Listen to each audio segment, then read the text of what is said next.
What happens to jewelry sellers when the economy experiences a downturn? What is going on? Sales are just tanking. When you work for someone else, you might not notice the financial highs and lows. You always get your paycheck. Although it's not easy. Some of us quit our jobs and never look back.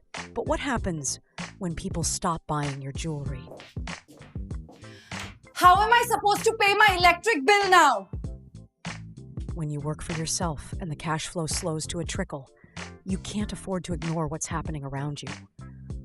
You do what a lot of jewelry makers do. You get a job. I didn't order fries. Of course, you're right, sir.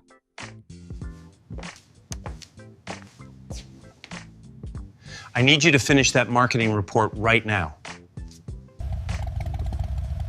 After living through a recession or two, you learn to see things differently. You can get a job if you want to, but don't give up your dream of making and selling your jewelry. You can survive a financial downturn by crafting a strategy that keeps your cash flowing. How do you do that? Rethink what you believe about pricing, craft shows, and classes. You can make a temporary change, or think of them as part of a long-term strategy.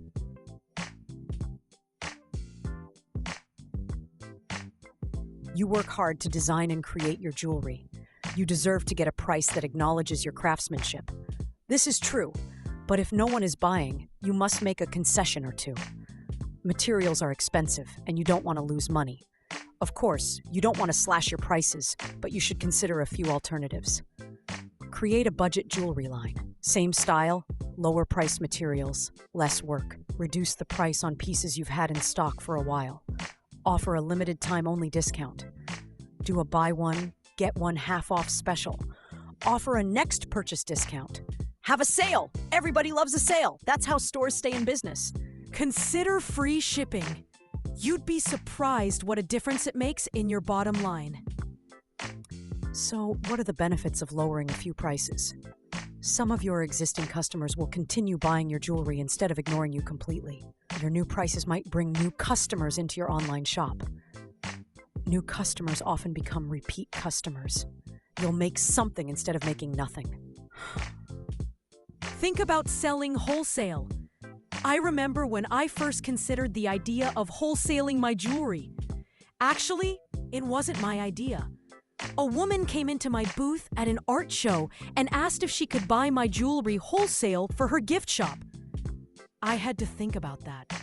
It meant that I would put in the same amount of work, but someone else would share my profits. It was a hard sell, but I did it anyway. During an economic downturn, wholesale gives you an opportunity to sell something instead of nothing. What are the benefits of selling wholesale? You set your own terms and prices. You can sell a lot of jewelry at once instead of one piece at a time. You might be able to make enough money to pay your bills and buy more materials. You can keep your jewelry business going. Do arts and crafts shows. I won't tell you how old I am, but I will say that when I first started selling handcrafted jewelry, the internet wasn't a thing, so I only sold at art and craft events.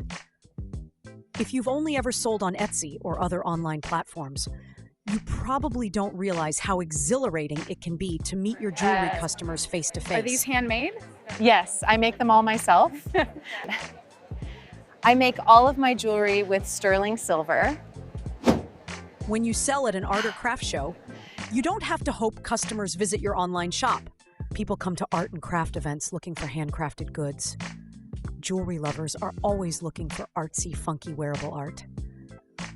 When you sell at shows and events, you have an opportunity to meet customers you wouldn't have met otherwise. You have a chance to talk to clients face to face, and you can share your personal story. At shows, you have a chance to meet other jewelry artists, make connections, and learn about other events. How do you find arts and craft shows? If you do an online search for arts and craft shows near me, you'll probably find a list of events in your city, state, and surrounding areas. If you don't mind traveling, search zapplication.org for information on events across the country. There's usually a difference between art shows and craft shows. Remind me to do a video on that. You can also try informal or private shows. I really enjoy making these pieces, and it's wonderful to share them with friends like you. Each one has a little story. I've always loved how jewelry can tell a story. Yes. And I wanted to create pieces that empower women and make them feel beautiful. I've participated in multiple open houses around Christmas time. People open up their homes or shops and invite guests to buy artisan-created goods. What about impromptu jewelry showings? That can happen when you carry a stash of jewelry wherever you go. All it takes is a little shameless self-promotion. Proudly tell anyone you meet, you're a jewelry artist. Once people know what you do, you'd be surprised how many will ask to see and buy what you make. Try teaching classes. I've taught classes in art galleries, hair salons, boutiques, and museums. I once did a Groupon class called The Rhythm of Wire. I also taught jewelry making as a volunteer at a Catholic inner-city women's ministry called Sarah Center. Eventually, the nun who ran the program offered me a job teaching classes several days a week. It's hard to say no to a nun. I promised her I would teach for 1 year, but I stayed for 10.